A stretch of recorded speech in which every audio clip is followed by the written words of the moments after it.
guys, my name is MTGFalcon. In today's video we're going to be doing another deck preview. This time it's the Alhammarret High Arbiter starter deck from Magic Origins. So we're going to start it off right here with Alhammarret High Arbiter, a 5/5 flying. When he enters the battlefield, each opponent reveals his or her hand. You choose the name of a non-land card revealed this way, and they can't cast spells with the chosen name.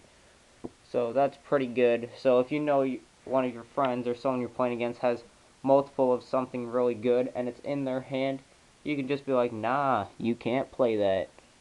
So next up we have Tower Geist, 4-cost, 2/2 with flying. When it enters the battlefield, look at the top 2 cards of your library, put one of them in your hand, put the other into the graveyard. Got 2 of those. Next up, we have Fairy Miscreant, 1-cost, 1/1 with flying, as I drop it. When it enters the battlefield, if you control another creature named Fairy Miscreant, draw a card, or fairy, yeah. There are 3 of those in the deck. Next up, you got Nivix Barrier, 0/4 Defender with Flash, meaning you can play it at any time, and its ability, when it enters the battlefield, target attacking creature gets -4, -0 until end of turn. Definitely great to play on your opponent's turn to stall for an extra turn. So this is a blue-white deck, definitely made for stalling, as we have 2 of these.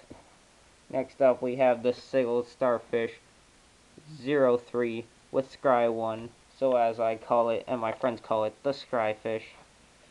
Scry meaning you can look at the top card of your deck, and you may put that card on the bottom of your library, or keep it on the top. So 2 of those in the deck. Next, Water Courser, probably butchered that. 2/3, 3-cost, for 1 blue, it gets a +1, -1 until end of turn, so a 3/2 instead of a 2/3. 2 of those in the deck. Next up, Soulblade Djinn, 5-cost, 4/3 with flying.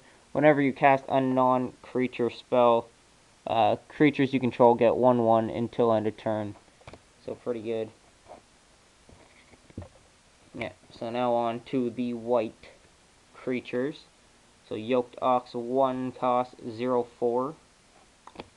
There are 2 of those in this deck. Totem Guide, Harterbeast, something like that. 2/5. When it enters the battlefield, you may search your library for an aura card, reveal it, put it into your hand, then shuffle your library. And there are 2 of those.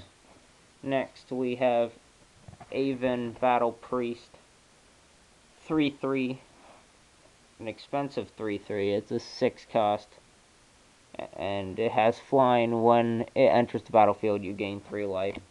That's pretty much it. And then Charging Griffin, 4-cost, 2/2 with flying.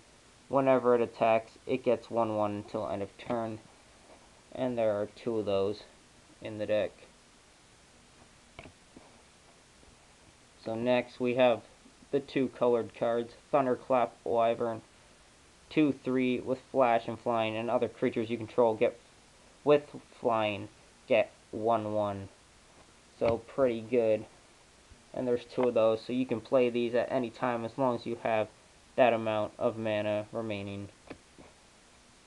So now into the blue enchantments, instances, and sorceries. We have a 2-cost enchantment Aura that when it enters the battlefield, draw a card. Enchanted creature has flying, but it can only block creatures with flying, so good and bad.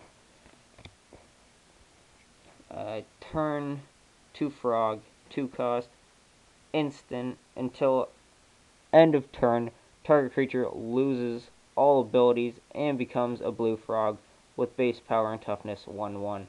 So definitely really good. If someone gets a really strong card, you can just play that and end up killing it. Next up, Hydro Lash. Attacking creature gets -2, -0 until end of turn, and you can draw a card. And there are 2 of those in this deck.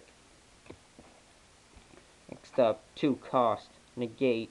Counter target non-creature spell. And we have 2 Claustrophobias. Enchant creature. When it enters the battlefield, tap enchanted creature. Enchanted creature doesn't untap during its controller's next untap step. So definitely really good.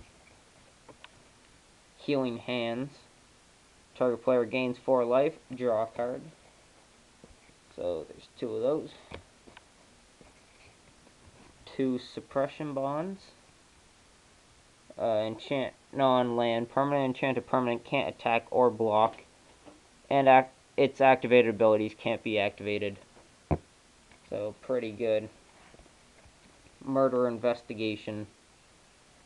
Enchant creature you control. When enchanted creature dies, put X 1/1 white soldier creature tokens on the battlefield, where X is its power.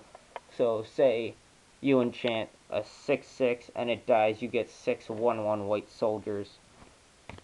So that's pretty good. Next up, Celestial Flare. Target player sacrifices an attacking or blocking creature. Then we have the lands here. 1, 2, 3, 4, 5, 6, 7, 8, 9, 10, 11, 12, 13, 14 islands. 1, 2, 3, 4, 5, 6, 7, 8, 9 plains, and 1 evolving wild. So that's pretty much this deck. I actually feel like there are a couple more cards in this deck that I missed. If I actually look through here, there's a blue spell I believe that's missing from this deck. It's a 1 cost to counter creature spell or something like that. So yeah, this is definitely a really good starter deck as well as the other ones. I use it a lot in single player. The Scryfish, as I call it, definitely helps if you definitely need a card. You can look at the top card. If it's something you don't like, put it on the bottom and try again. And you can use that on any player's turn, so if it's your opponent's turn, before they end, you can scry, and then because you have to tap to scry, so when it's your turn, you can untap it, do it again, whatever. So if you like this video at any time, make sure to like, subscribe if you're new, and I'll be back soon with another video. Okay, see ya.